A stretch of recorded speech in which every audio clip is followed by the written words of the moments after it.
Hello అండి అందరికీ. రీసెంట్గా ఉమ్మడి కడప జిల్లాలో టీడీపీ పార్టీకి ఒక పెద్ద ఎదురు దెబ్బ తగిలింది.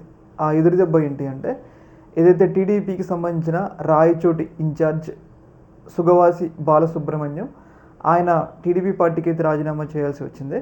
ఆయన ఎందుకు రాజీనామా చేశారు, ఆ రాజీనామా చేయడానికి కారణం ఏంటి అనే విషయాలైతే మనం ఈ వీడియోలో మాట్లాడుకుందాం. వీడియోని అయితే లాస్ట్ వరకు చూసి మీ యొక్క అభిప్రాయాన్ని కింద కామెంట్లో చేయలేండి.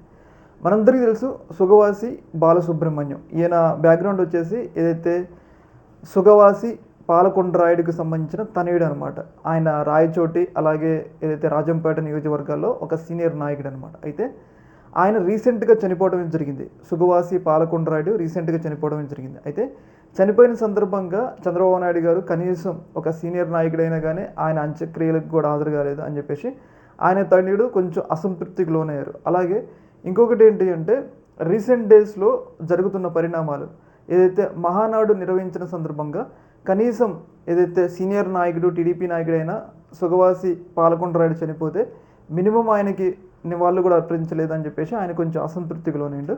అలాగే అక్కడ స్థానికంగా ఉండే ఏదైతే మంత్రి రాంప్రసాద్ రెడ్డి ఆయన్ని వేధిస్తుండు. ఏదైతే ఆయన ఎక్కడికి వెళ్ళినా కానీ అధికారులు ఆయన వెంట వెళ్లకుండా ఉండనీయటం, ఆయన చుట్టూ అధికారులు ఏమైనా ఉంటే వాళ్ళకి హెచ్చరికలు, మీరు ఎవరు ఆ వ్యక్తి వెనుక తిరగొద్దు అన్నట్లుగా ఆయన ఐసోలేట్ చేస్తున్నారు అనమాట. అంటే ఇంకా ఆయన ఈ పార్టీలో ఉండి నాకు ఎలాంటి భవిష్యత్తు లేదు అని చెప్పేసి ఆయనకు అర్థమైందనమాట.